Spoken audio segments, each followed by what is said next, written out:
Mechanical energy. बच्चों देखिए, अगर हम लोग बात करें, सबसे पहली चीज हमने अभी तक दो एनर्जीज के बारे में डिस्कशन किया है, एक काइनेटिक एनर्जी और एक पोटेंशियल एनर्जी। और अब हम यहाँ पर जिसका यूज करने वाले हैं वो है मैकेनिकल एनर्जी और साथ में conservation of mechanical energy law. ये काफी इंपॉर्टेंट है बच्चों, हमें यहाँ पर इसका काफी यूज भी देखने को मिलेगा इस चैप्टर में, अपने आने वाले चैप्टर्स में। तो मैकेनिकल एनर्जी हम लोग कैसे डिफाइन करते हैं? सिंपली हम लोग जानते हैं मैकेनिकल एनर्जी और can say total energy is defined as the sum of potential energy of the system and kinetic energy of the system. Kinetic energy of the system मतलब आपके सिस्टम में जितनी भी बॉडीज हैं उन सबके इंडिविजुअल काइनेटिक एनर्जीज को लेके उनका सम कर दीजिए, तो total kinetic energy of system, मेरा ये मतलब है। तो अगर अपन इसको लिखने का तरीका देखें और इसको डिफाइन करने का तरीका देखें तो बच्चों क्या लिखा हुआ है? The total potential energy U of a system and the total kinetic energy K of all the constituent bodies together। जैसा मैंने बोला कि सिस्टम में अगर एक से ज्यादा बॉडीज है तो उन सबकी काइनेटिक एनर्जी को सम करके लिखना है, वो कहलाएगा सिस्टम की kinetic energy, is known as the mechanical energy of the system. तो सबसे पहले बात की हमने कि मैकेनिकल एनर्जी को कैसे लिखा जाता है या कैसे इसको पहचाना जाता है। तो mechanical energy is defined as the sum of kinetic energy plus potential energy. तो बच्चों ये चीज तो काफी सिंपल थी, इसको लिखने का तरीका अगर हम लोग बात करें, पर यहां से बच्चों हमारे पास काफी कुछ सीखने को मिलता है कॉन्सेप्चुअल क्वेश्चंस के लिए, ग्राफिकल क्वेश्चंस के लिए। अपनी एनसीईआरटी में इस तरह के ग्राफ भी हमको दिए हैं जिससे इस तरह के क्वेश्चन को सॉल्व किया जाता है। आइए वो कौन से क्वेश्चंस हैं जिसकी मैं बात कर रहा हूं बच्चों, नोटिस कीजिए। सबसे पहली चीज हमने यहां पे ऑब्जर्व किया कि mechanical energy is equal to K plus P, I mean kinetic plus potential energy. बच्चों यहां से अगर मैं काइनेटिक एनर्जी की वैल्यू कैलकुलेट करूं तो काइनेटिक एनर्जी की वैल्यू को लिखने के लिए मुझे चाहिए कि mechanical energy minus potential energy, इस तरह से मैं काइनेटिक एनर्जी की वैल्यू को जरूरत पड़ने पर लिख सकता हूं। और बच्चों हम लोगों ने काइनेटिक एनर्जी में एक पॉइंट डिस्कस किया था कि काइनेटिक एनर्जी के हिसाब से दो ही वैल्यूज पॉसिबल है। अगर बॉडी फ्रेम के रिस्पेक्ट में रेस्ट पे है तो उसकी काइनेटिक एनर्जी होगी जीरो, और अगर पार्टिकल मूविंग है तो काइनेटिक एनर्जी कैसी होगी? पॉजिटिव। इसका मतलब यह है कि काइनेटिक एनर्जी कभी नेगेटिव नहीं हो सकती, इसके पास सिर्फ दो ही तरह की वैल्यूज हो सकती है, या तो जीरो इफ एट रेस्ट या फिर positive if it is moving, I mean particle is moving. तो बच्चों इस पर बेस्ड क्वेश्चन कैसा बनता है, आइए हम लोग उस पर बात करते हैं। मैंने एक ग्राफिकल क्वेश्चन आपके सामने रखा है और उस क्वेश्चन के लिए सिचुएशन कुछ ऐसी दी गई है। बच्चों ध्यान से देखिएगा कि यहां पर मैंने लिखा हुआ है x और यहां पर लिखा हुआ है u, मतलब ये पोटेंशियल एनर्जी और x का ग्राफ है। और क्वेश्चन में यहां पर जो ग्राफ में कुछ पॉइंट्स हमको मार्क करके दिए हैं वो कैसे हैं चेक कीजिए। हमें ग्राफ कुछ इस मैनर में दिया है, मान लीजिए यहां पर एक स्ट्रेट लाइन और इसके बाद हमको यहां पर एक स्ट्रेट लाइन, आई मीन यहां पर बच्चों ये थोड़ा सा डॉटेड पॉइंट है, ऑब्जर्व कीजिए लाइक दिस, और यहां एक स्ट्रेट लाइन हमको दी है कुछ ऐसी। और कोऑर्डिनेट्स अगर हम लोग मार्क कर लेते हैं तो ये दिया है 0, ये x इक्वल टू a, ये x इक्वल टू b। बच्चों यहां पे पोटेंशियल एनर्जीज की कोई ना कोई वैल्यू होगी जो एज पर कोऑर्डिनेट हमको दी जाएगी। और इस क्वेश्चन में यहां पर एक क्रॉस मार्क करके दिया है बच्चों, ध्यान से देखिएगा, और इसको बोला गया है कि ये क्रॉस मैकेनिकल एनर्जी की कोई पर्टिकुलर वैल्यू को शो कर रहा है। अब हमें इस क्वेश्चन में बच्चों बोला गया है कि इस ग्राफ के कौन से रीजन में पार्टिकल पॉसिबल नहीं है, या पार्टिकल की एग्जिस्टेंस वहां पे पॉसिबल नहीं है, या वो पर्टिकुलर केस पॉसिबल नहीं है। तो इसको कैसे चेक करते हैं, आइए बच्चों हम लोग डिस्कस कर रहे हैं। ऑब्जर्व कीजिए बच्चों, इस रिलेशन को नोटिस कीजिए। काइनेटिक एनर्जी की वैल्यू या तो जीरो आ सकती है या सिर्फ पॉजिटिव। अगर मैकेनिकल एनर्जी की वैल्यू और पोटेंशियल एनर्जी की वैल्यू एग्जैक्टली सेम है तो बच्चों एग्जैक्टली सेम होने की वजह से जो इनकी वैल्यू आएगी फाइनली सॉल्व करके वो कितनी आएगी? जीरो। तो इसका मतलब काइनेटिक एनर्जी जीरो है, मतलब वो केस पॉसिबल है। अगर मैकेनिकल एनर्जी की वैल्यू पोटेंशियल एनर्जी की वैल्यू से ज्यादा है तो इसका सॉल्यूशन कैसा आएगा? पॉजिटिव, मतलब वो पर्टिकुलर केस भी पॉसिबल है। पर अगर कोई ऐसा केस आपको देखने को मिल गया कि मैकेनिकल एनर्जी की वैल्यू कम है और पोटेंशियल एनर्जी की वैल्यू ज्यादा है, तो फाइनल आंसर काइनेटिक एनर्जी का कैसा आएगा? नेगेटिव। और काइनेटिक एनर्जी नेगेटिव नहीं होती, इसका मतलब जिस केस पर हम लोग डिस्कशन कर रहे हैं वो गलत है। तो वो चीज इस ग्राफ में कैसे शो हो रही है बच्चों, नोटिस कीजिए। सबसे पहले मैं यहां पर 0 से a तक की बात कर रहा हूं। बच्चों 0 से a तक की बात करें तो 0 से a के लिए अगर हम लोग नोटिस करें तो ये पोटेंशियल एनर्जी का लेवल है, गौर से देखिए ये वाला, और मैकेनिकल एनर्जी का लेवल ये है 0 से a तक के लिए। तो बच्चों 0 से a के लिए आप गौर कीजिए, पोटेंशियल एनर्जी की वैल्यू मैकेनिकल एनर्जी से कम है। पोटेंशियल एनर्जी की वैल्यू मैकेनिकल एनर्जी से कम है। तो बच्चों अगर मैकेनिकल एनर्जी से कम है कौन? पोटेंशियल एनर्जी, तो काइनेटिक एनर्जी की वैल्यू कैसी आएगी? पॉजिटिव। मतलब 0 से a ये वाला जो रीजन है इसमें पार्टिकल पॉसिबल है, आई मीन ये केस पर्टिकुलर पार्टिकल के लिए कंडीशन पॉसिबल है। अब अगर हम लोग ए से बी तक के लिए डिस्कशन करें बच्चों, ए से बी के लिए आप नोटिस कीजिए बच्चों, ए से बी पर ध्यान दीजिए।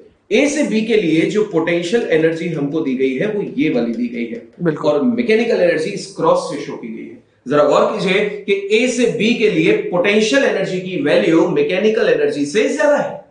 और बच्चों अगर पोटेंशियल एनर्जी की वैल्यू इस मैकेनिकल एनर्जी से ज्यादा हो गई तो काइनेटिक एनर्जी का फाइनल आंसर कैसा आएगा? नेगेटिव। और काइनेटिक एनर्जी कभी नेगेटिव हो नहीं सकती। इसका मतलब इस रीजन में पार्टिकल की जो कंडीशन हमको दी गई है वो पॉसिबल नहीं है, बिकॉज काइनेटिक एनर्जी के साथ सिर्फ दो ही पॉसिबिलिटी है। तो जब भी आपको ऐसे ग्राफ दे दिए जाए और पूछ लिया जाए कि कौन से रीजन में एग्जिस्टेंस है या नहीं है, तो आपका सीधा सा काम है, आप केवल और केवल पोटेंशियल और मैकेनिकल को चेक कर लीजिए और इस रिलेशन के अकॉर्डिंग काइनेटिक एनर्जी को क्रॉस चेक कर ले। जहां पॉजिटिव और जीरो आएगी वो केस पॉसिबल, जहां नेगेटिव आएगी वो पॉसिबल नहीं। सर यहाँ पर बच्चे कुछ डाउट पूछते हैं कि क्या ऐसी पॉसिबिलिटी है कि किसी ऑब्जेक्ट के पास काइनेटिक एनर्जी भी है, पोटेंशियल एनर्जी भी है, पर स्टिल उसकी मैकेनिकल एनर्जी जीरो है? बिल्कुल। देखिए बच्चों, सर ने एक बहुत अच्छा क्वेश्चन पूछा और ये हमारे लिए कॉन्सेप्चुअल क्वेश्चन का काम करता है। थ्योरेटिकल क्वेश्चन इस तरह के आ जाते हैं हमारे पास। यहाँ पर जो सर ने क्वेश्चन पूछा उसको हम लोग थोड़ा सा और मॉडिफाई कर देते हैं और स्टेटमेंट थोड़ा सा और ट्रिकी बना देते हैं और स्टेटमेंट को ऐसा बना देते हैं कि क्या ऐसा पॉसिबल है कि बॉडी के पास मोमेंटम है, बॉडी के पास मोमेंटम है पर मैकेनिकल एनर्जी नहीं है। तो बच्चों गौर से देखिए, अगर हम लोग इस रिलेशन की बात करें, mechanical energy is equal to kinetic energy plus potential energy. बिल्कुल जैसा मैंने बोला या सर ने बोला कि बॉडी के पास काइनेटिक पोटेंशियल दोनों है पर मैकेनिकल एनर्जी नहीं है, और मैंने यहां पर थोड़ा सा और मॉडिफाई कर दिया कि बॉडी के पास मोमेंटम तो है पर मैकेनिकल एनर्जी नहीं है। तो बच्चों गौर कीजिए, बॉडी के पास अगर मोमेंटम है मतलब सीधी सी बात है कि उसके पास कोई ना कोई वेलोसिटी है, और अगर उसके पास वेलोसिटी है तो उसके पास काइनेटिक एनर्जी की वैल्यू है और काइनेटिक एनर्जी की वैल्यू क्या होगी? पॉजिटिव।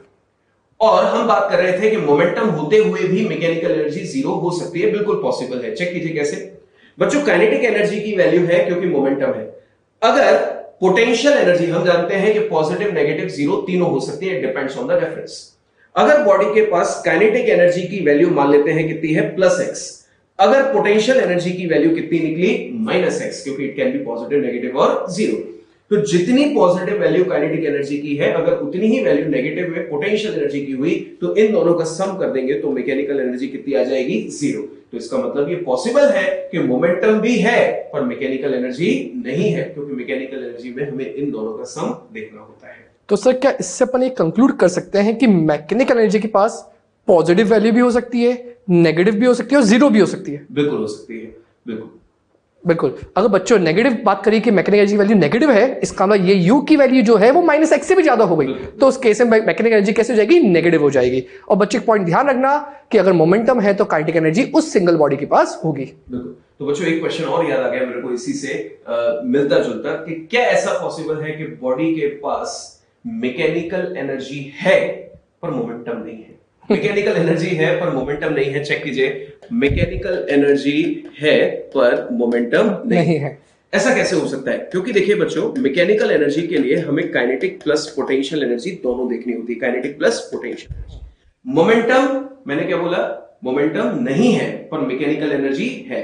बच्चों मोमेंटम नहीं है तो काइनेटिक एनर्जी नहीं होगी, पर पोटेंशियल एनर्जी तो एग्जिस्ट कर सकती है ना। और अगर पोटेंशियल एनर्जी भी अगर उसके पास है तो मतलब मैकेनिकल एनर्जी हो सकती है। तो ये दोनों क्वेश्चन बच्चों एक बार जल्दी से समराइज कर देते हैं। It is possible to have momentum but zero mechanical energy. बिल्कुल। और ऐसा भी पॉसिबल है कि it is possible to have mechanical energy but zero momentum. तो ये दोनों बातें बच्चों अपने को ध्यान रखनी है, थ्योरेटिकल क्वेश्चन के लिए इंपॉर्टेंट है। और एक सर ने आपको बताया कि जो मैकेनिकल एनर्जी है वो पॉजिटिव, नेगेटिव और जीरो तीनों हो सकती है। बिल्कुल। तो बच्चों बढ़ते हैं इसके आगे मैथमेटिकल पार्ट पे। तो conservation of mechanical energy, consider a system on which no external force, कोई एक्सटर्नल फोर्स नहीं लग रहा, x and all the internal forces are conservative, और जितने भी इंटरनल फोर्सेस पे है वो अपन कंजर्वेटिव अज्यूम कर लेते हैं। Then mechanical energy is constant. इसमें बोला गया उस कंडीशन में मैकेनिकल एनर्जी कांस्टेंट होती है। कैसे होती है उसको अपन चेक करेंगे वर्क एनर्जी थ्योरम से। बच्चों एक बात ध्यान रखना, बहुत बार ऐसा भी मन में ख्याल आता है कि क्या नॉन कंजर्वेटिव फोर्सेस भी हो सकती हैं क्या? अगर है वो फोर्सेस तो उनके कारण वर्क डन नहीं होना चाहिए, तब भी मैकेनिकल एनर्जी कांस्टेंट रहेगी। मैंने क्या बोला, अगर नॉन कंजर्वेटिव फोर्सेस हैं और उनके द्वारा कोई वर्क डन नहीं हुआ, उस केस में भी आपके पास मैकेनिकल एनर्जी कांस्टेंट रहेगी। और ये दोनों कंडीशंस तो होनी चाहिए, no external force and all internal forces are conservative. तो बच्चों देखो, वर्क एनर्जी थ्योरम क्या कहती थी, क्या net work done is equal to change in kinetic energy. I said the word net work done. इसका मतलब सर ने आपको बताया था जितनी भी फोर्सेस के कारण वर्क डन हो रहा है उन सबको एक साथ लिख देते हैं। तो अपन ने वही लिखा, कंजर्वेटिव फोर्स के कारण जो वर्क डन है वो WC, नॉन कंजर्वेटिव के साथ WNC एंड एक्सटर्नल के कारण W एक्सटर्नल। अभी अपन जनरल फॉर्म में लिख रहे हैं, equals to change in kinetic energy, मतलब K final minus K initial. अब जैसा बच्चों अपन ने बोला था कि अगर नॉन कंजर्वेटिव फोर्स है तो उसके कारण वर्क डन नहीं होना चाहिए, तो अपन वही कर देते हैं कि इसकी वैल्यू क्या हो गई, 0। और बच्चों एक लाइन यहां पर लिखी हुई है, no external force acts on it. इसका मतलब एक्सटर्नल फोर्स के कारण भी वर्क डन कैसा है, 0, बिकॉज फोर्स 0 हो गई तो वर्क डन भी 0 है। तो ये वाली वैल्यू भी क्या हो गई, 0। तो बच्चों बचा क्या, work done by conservative is equal to K final minus K initial, which can be written as delta K। बच्चों याद करो, सर ने आपको एक बहुत अच्छी बात समझाई थी, मल्टीपल एग्जांपल देके, स्प्रिंग के, ब्लॉक के लेके, बो एंड एरो लेके। क्या बोला था कि work done by conservative force is equal to minus delta U, या फिर आप उल्टा लिख दे, delta U is equal to minus work done by conservative force. इसका मतलब मैं इस work done by conservative force को लिख सकता हूं minus delta U, which is equal to delta K। What is delta U, change in potential energy. तो बच्चों ध्यान देना, इस डेल्टा यू को लिखा मैंने U final minus U initial, delta K को लिखा K final minus K initial. बच्चों इस माइनस को अंदर मल्टीप्लाई करके इनिशियल वाली वैल्यू एक साइड ले जाओ, फाइनल वाली वैल्यू दूसरी साइड ले जाओ, तो क्या बचेगा, K final plus U final, मतलब काइनेटिक एनर्जी की फाइनल वैल्यू पोटेंशियल एनर्जी की फाइनल वैल्यू का addition is equal to initial kinetic energy plus initial potential energy. बच्चों ध्यान रखना, मैंने बार बार एक वर्ड बोला, इनिशियल एंड फाइनल। इसका मतलब यह हुआ कि अपने को सिर्फ फाइनल और इनिशियल पॉइंट कंसीडर करने हैं, उसके अलावा बीच में क्या हो रहा है मुझे सोचना ही नहीं है। आपको इनिशियल की दोनों एनर्जीज को ऐड कर दो, फाइनल की दोनों एनर्जीज को ऐड कर दो और दोनों को इक्वल कर दो, उससे आपके पास जो भी रिक्वायरमेंट पूछी गई होगी आपका आंसर आएगा।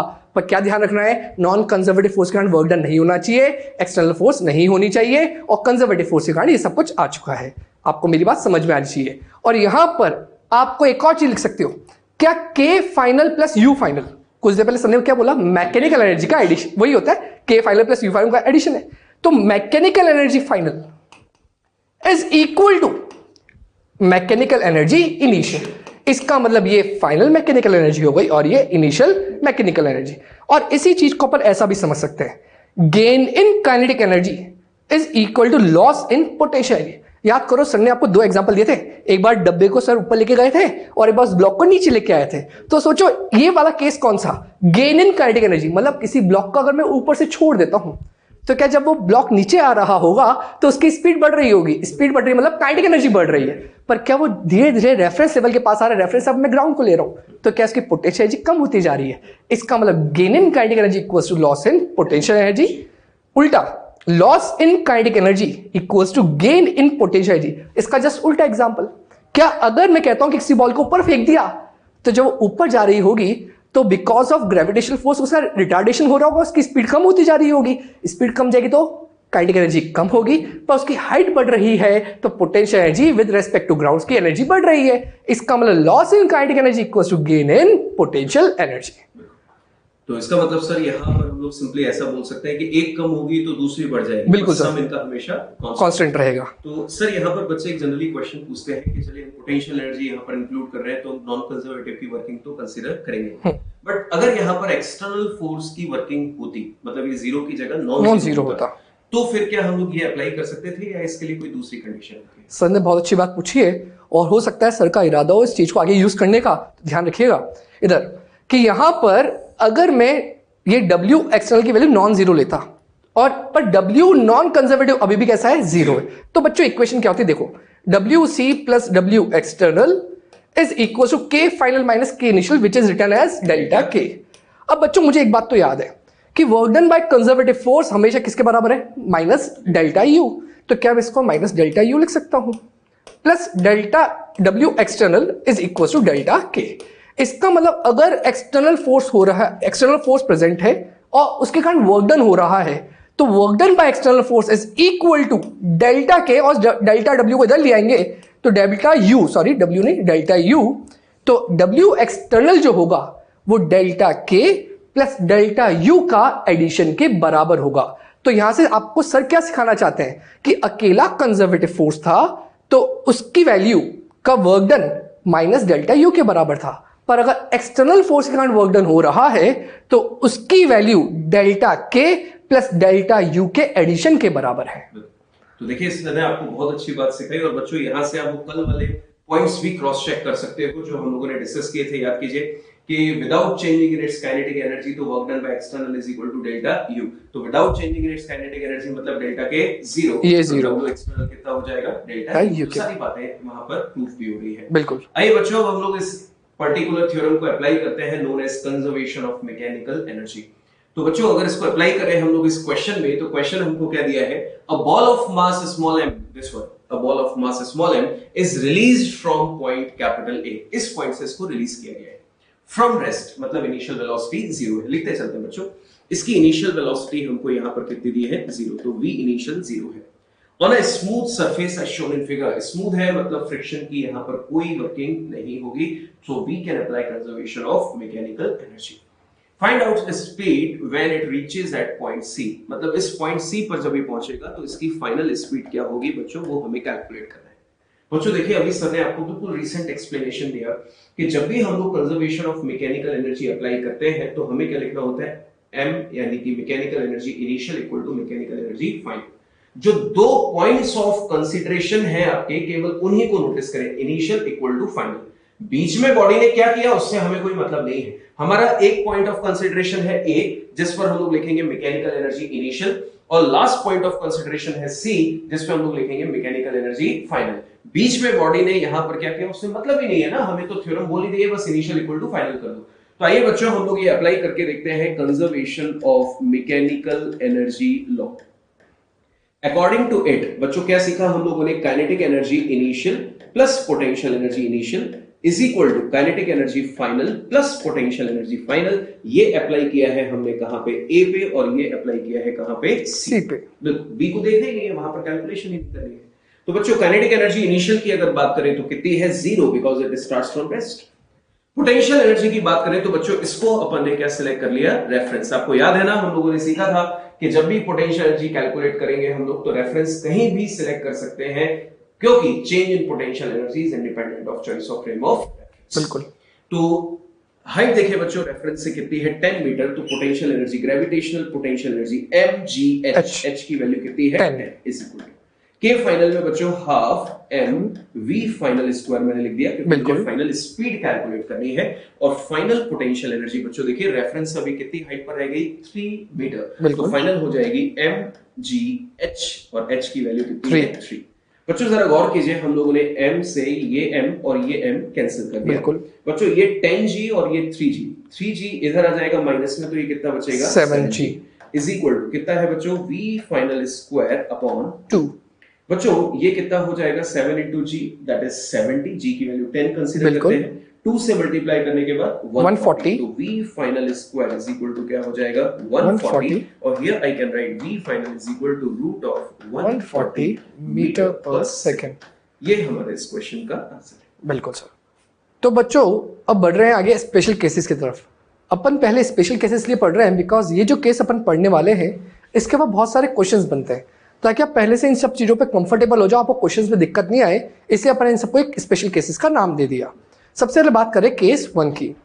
If a body of mass m moving with speed v collides with a spring, the spring gets compressed by x max, then. अब बच्चों यहां पर बात क्या आई कि ये जो बॉडी है ये v स्पीड से आ रही है, इसको जब जैसे स्प्रिंग को टकराएगी ये स्प्रिंग को मैक्सिमम कंप्रेस कर रही है, एक्स मैक्स का मतलब ये हो गया मैक्सिमम कंप्रेशन। तो उस केस में अपन इक्वेशन कैसे लिखेंगे, कैसे अपन मैकेनिकल एनर्जी का कंजर्वेशन देखेंगे, वो अपन बात कर रहे हैं। तो ध्यान दीजिएगा, क्या इसके पास इनिशियली सिर्फ कौन सी एनर्जी, काइनेटिक एनर्जी, जब अपन मान के चल रहे हैं कि इसका जो रेफरेंस है पोटेंशियल एनर्जी के वो ये पॉइंट है, यही अपना रेफरेंस है। इसका मतलब जो ग्रेविटेशन पोटेंशियल एनर्जी है उसके लिए अपना रेफरेंस है। अब बच्चों बात को समझना, जब ये ब्लॉक यहां पर आ रहा था तो इसके पास काइनेटिक एनर्जी थी हाफ mv स्क्वायर। क्या जैसे ही वो स्प्रिंग को टकराएगा स्प्रिंग धीरे धीरे कंप्रेस होना चालू हो जाएगी, जैसे स्प्रिंग कंप्रेस होती है, सर ने आपको बताया था कि अगर कंप्रेशन इधर हो रहा है तो स्प्रिंग फोर्स उसके अपोजिट डायरेक्शन लग रहा होगा, बाहर लग रहा होगा।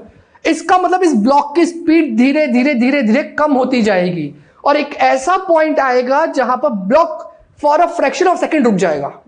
उसका मतलब इतना सा हुआ कि जैसे वो फ्रैक्शन ऑफ सेकंड रुका, अब वो स्प्रिंग को आगे और कंप्रेस नहीं कर सकता, पर अभी भी स्प्रिंग उसके ऊपर एक फोर्स लगा रही है जो बाहर की साइड है। तो अब क्या करेगी स्प्रिंग, उसको वापस धक्का दे देगी बाहर की साइड। तो बताओ क्या उस पॉइंट के बाद, जिस पॉइंट पे ब्लॉक की स्पीड 0 हुई थी, क्या उसके बाद स्प्रिंग और कंप्रेस हो सकती है क्या? नहीं, बिल्कुल नहीं हो सकती। इसका मतलब वो पॉइंट को अपन कहेंगे एक्स मैक्स, मतलब मैक्सिमम कंप्रेशन वाला पॉइंट। तो यहां पर स्पीड कितनी है? v। अज्यूम कर लेता हूं कि ये जो स्प्रिंग है अभी अपनी नेचुरल लेंथ पे है। बेटा तभी मान के चल रहा है कि यहां पर कुछ चीज इसके अटैच नहीं है, तो कौन सी लेंथ पे होगी? नेचुरल लेंथ पे। जैसे ही वो इस ब्लॉक इसको टकराएगा, ये यहां से लेके यहां तक एक्स मैक्स यहां तक गया, ये पॉइंट एक्स मैक्स। और हमेशा डिस्प्लेसमेंट मेजर करते हैं फ्रॉम द अनस्ट्रेच्ड लेंथ या फिर नेचुरल लेंथ वाली पोजीशन से। इसका मतलब यहां से लेके यहां तक ये पूरी लेंथ ही क्या है बेटा? एक्स मैक्स है। और इस पॉइंट पर आकर ब्लॉक की स्पीड क्या हो जाएगी? 0। तो मैं वही मैकेनिकल एनर्जी कंजर्वेशन की बात कर रहा हूं। तो अपन ने क्या लिखा था? Initial mechanical energy is equal to final mechanical energy. और बच्चों ये जो सरफेस है नीचे वाली, ये स्मूथ है, कुछ नहीं दिया, क्या मानना है? स्मूथ है, इसके ऊपर कोई नॉन कंजर्वेटिव फोर्स नहीं है। तो इनिशियल मैकेनिकल एनर्जी क्या, इस बॉडी के पास, इस मास m के पास सिर्फ और सिर्फ काइनेटिक एनर्जी थी, पोटेंशियल एनर्जी कैसी थी? 0। तो I can say this is equal to half mv²। अब बात कर रहा हूं फाइनल मैकेनिकल एनर्जी की। क्या जैसे जाके इसको टकराया, क्या स्प्रिंग पहले तो अनस्ट्रेच थी, तो अगर मैं स्प्रिंग की भी इनिशियल लेता हूं वो भी क्या होगी? 0। अब मैं बात कर रहा हूं बाद वाली कंडीशन में। बाद वाली कंडीशन ब्लॉक यहां टकराया, उस केस में ब्लॉक की स्पीड तो क्या हो गई? 0। इसका मतलब ब्लॉक की तो हो गई 0, पर क्या स्प्रिंग कंप्रेस हो चुकी है, तो उसके पास एक एनर्जी स्टोर हो चुकी है, that is spring potential energy. बिल्कुल सर। तो क्या वैल्यू होगी? हाफ के एक्स मैक्स का स्क्वायर, बिकॉज जो उसका कंप्रेशन हुआ नेचुरल लेंथ से वो कितना हुआ? X max. अब बच्चों यहां से अपने से पूछा जाए कि एक्स मैक्स की वैल्यू क्या होगी in terms of v, in terms of k and m, तो अपन वो यहां से निकाल सकते हैं। तो अपने पास ये इक्वेशन बन चुकी है। ये किसकी एनर्जी थी? Initial energy of spring. ये किसकी थी? ब्लॉक की। ये वाली हो गई बाद में ब्लॉक की, और ये हो गई स्प्रिंग की। अब बच्चों बस इसको अगर आपको इक्वेट करना तो मैं ऐसा भी लिख सकता हूं, half mv² equals to half k x max का स्क्वायर। अब बच्चों जो भी आपसे पूछा हो ना वो आप यहां से निकाल सकते हो। अगर एक्स मैक्स गिवन है, m और v दे रखे हैं, तो k निकाल सकते हो। बाकी इन 4 वेरिएबल यहां पर m, v, k, x max, 4 में से कोई भी 3 चीजें गिवन होगी, चौथी आप निकाल सकते हो। तो ये बच्चों अब हम लोग इस केस के बाद इसका second part, I mean case number 2 कैसा होता है उस पर डिस्कशन करते हैं। लिखा हुआ है, if a body is released from a height small h and collides with a spring. तो बच्चों अब यहां पर हम लोग छोटा सा डिस्कशन करें तो सबसे पहली चीजें हम लोग नोटिस कर ले, ये जितनी भी सरफेसेस हैं वो हमको स्मूथ दी गई है। इसका मतलब यहाँ पर फ्रिक्शन नहीं है, नॉन कंजर्वेटिव फोर्सेस नहीं है, उनकी वर्किंग नहीं है, so we can apply conservation of mechanical energy. यहाँ पर जो 2 फोर्सेस हमें समझ में आ रहे हैं जो वर्क कर रहे होंगे, एक होगा mg यानी कि ग्रेविटेशनल फोर्स, और ये स्प्रिंग से जब ब्लॉक टकराएगा तो स्प्रिंग कंप्रेस हो जाएगी, तो स्प्रिंग फोर्स भी एक्टिवेट हो जाएगा। तो इसका मतलब 2 फोर्सेस हैं जो वर्क कर रहे हैं और दोनों की दोनों कंजर्वेटिव हैं। And in the presence of conservative forces, उनकी वर्किंग की प्रेजेंस में हम लोग COME अप्लाई कर सकते हैं। तो यहां पर मैंने लिख दिया, by conservation of mechanical energy initial is equal to mechanical energy final. पर बच्चों इस केस को एनालाइज कर लेते हैं हम लोग। सबसे पहले क्या सिचुएशन दी है? If a body is released है, मतलब इसकी इनिशियल वेलोसिटी क्या रही होगी? 0। और बच्चों मान लेते हैं कि ये जो पॉइंट है इसको हमने ले लिया रेफरेंस। तो बच्चों नोटिस कीजिए कि सबसे पहले अगर मैं इसको नाम दे देता हूं एक इनिशियल पोजीशन, या हम लोग इसी को कंसीडर कर रहे हैं यहाँ पे, तो ऑब्जर्व कीजिए बच्चों इनिशियल पोजीशन अगर मैं इसको मान रहा हूं और यहाँ पे COME अप्लाई कर रहा हूं यानी कि मैकेनिकल एनर्जी इनिशियल के लिए, तो ऑब्जर्व कीजिए यहाँ पर इस ब्लॉक की काइनेटिक एनर्जी कितनी है? 0। बिल्कुल। प्लस ऑब्जर्व कीजिए बच्चों कि ये ब्लॉक रेफरेंस से कितनी हाइट पर है? h हाइट पर, तो इसका मतलब इसकी ग्रेविटेशनल पोटेंशियल एनर्जी कितनी होगी? mgh। सेकंड थिंग बच्चों ऑब्जर्व कीजिए कि स्प्रिंग अभी अनस्ट्रेस्ड है, अपनी नेचुरल लेंथ पे है, तो स्प्रिंग के अंदर किसी भी तरह की कोई पोटेंशियल एनर्जी एग्जिस्ट नहीं कर रही। तो यहां पर मैंने स्प्रिंग की पोटेंशियल एनर्जी क्या लिख दी? 0। ये तो हो गया अपने पास इनिशियल। अब बच्चों फाइनली जैसे ही ये ब्लॉक नीचे की तरफ आएगा, तो नोटिस कीजिए सर ने अभी थोड़ी देर पहले बोला था कि जैसे जैसे ये नीचे आएगा इसकी रेफरेंस से हाइट कम होती जाएगी, तो फिर इसकी ग्रेविटेशनल पोटेंशियल एनर्जी में लॉस होगा। बिल्कुल। और वो ग्रेविटेशनल पोटेंशियल एनर्जी में जो लॉस होगा वो यहां तक आते आते किसमें कन्वर्ट हो गया होगा? काइनेटिक एनर्जी में। और बच्चों अगर इसके पास काइनेटिक एनर्जी आ गई मतलब इसके पास कुछ ना कुछ स्पीड आ चुकी है, और उस स्पीड से बच्चों जैसे ही ये यहां पर आएगा मूव करते हुए स्प्रिंग से टकराएगा। बच्चों नोटिस कीजिए ये स्प्रिंग की कौन सी लेंथ है? नेचुरल लेंथ, ये NL मार्क कर दिया है। तो बच्चों जैसे ही ब्लॉक इसके साथ टकराएगा तो ब्लॉक इसको क्या करेगा? अंदर की तरफ कंप्रेस करेगा। और अभी सर ने आपको बताया कि जैसे ही इसको कंप्रेस करेगा स्प्रिंग फोर्स कहां लग जाएगा? आउटवर्ड्स, बिल्कुल, जो उस बॉडी के मोशन को रिटार्ड करेगा। और मान लेते हैं कि ये कंप्रेस हो जाएगी स्प्रिंग कितनी? x, और यहां पर आके इस ब्लॉक की वेलोसिटी कितनी हो जाएगी? 0। तो बच्चों मैं मैकेनिकल एनर्जी देखिए कौन कौन से पॉइंट्स पर अप्लाई कर रहा हूं। ये पॉइंट जहां से हमने उसको रिलीज किया, और फाइनल पॉइंट कौन सा? जहां पर ये ब्लॉक इंस्टेंटेनियसली रेस्ट पर आया होगा जब स्प्रिंग अपने मैक्सिमम कंप्रेशन पे होगी। जैसा सर ने आपको बताया कि इस पॉइंट पर वो फॉर एन इंस्टेंट किस पे आएगा? रेस्ट पे, और उसके बाद स्प्रिंग इसको वापस से रिकॉइल कर देगी। पर अपने पास वो केस नहीं है कि रिकॉइल हुआ है, अपना केस है यहां से चला और यहां पे आके स्प्रिंग को कंप्रेस कर दिया। तो बच्चों अब नोटिस कीजिए फाइनल हमें अप्लाई करना है इस लोकेशन पे। तो जो ब्लॉक है जिसकी अभी हम लोग कोई डायमेंशंस कंसीडर नहीं कर रहे हैं, वो जैसे ही यहां पर आएगा तो उसकी पोटेंशियल एनर्जी क्या हो जाएगी? 0। ब्लॉक की ग्रेविटेशनल पोटेंशियल एनर्जी, क्योंकि वो रेफरेंस लेवल पर आ गया। साथ में जब वो यहां पर आके टकराया तो टकराने के बाद उसने कंप्रेस किया, कंप्रेस करने के बाद जब वो फाइनली रेस्ट पे आ गया फॉर एन इंस्टेंट तो उसकी काइनेटिक एनर्जी भी क्या हो गई? 0। पर बच्चों आप नोटिस कर रहे हैं कि स्प्रिंग अपनी नेचुरल लेंथ से x तक कंप्रेस हो चुकी है, तो उसके अंदर पोटेंशियल एनर्जी स्टोर हो चुकी है, that is half k x square. तो बच्चों इस बार जो हमारे पास फाइनल इक्वेशन बनी है वो है mgh is equal to half k x square. बच्चों जरा इस इक्वेशन पर आप ध्यान दीजिए, इसमें से जो भी अननोन क्वांटिटीज होगी, जो नोन क्वांटिटीज होंगी क्वेश्चन के अकॉर्डिंग, वो प्लेस करके हम लोग अपनी डिजायर्ड वैल्यू कैलकुलेट कर सकते हैं। तो हम फिलहाल सिर्फ ये सीख रहे हैं कि कैसे इक्वेशन को अप्लाई किया जाए। बिल्कुल।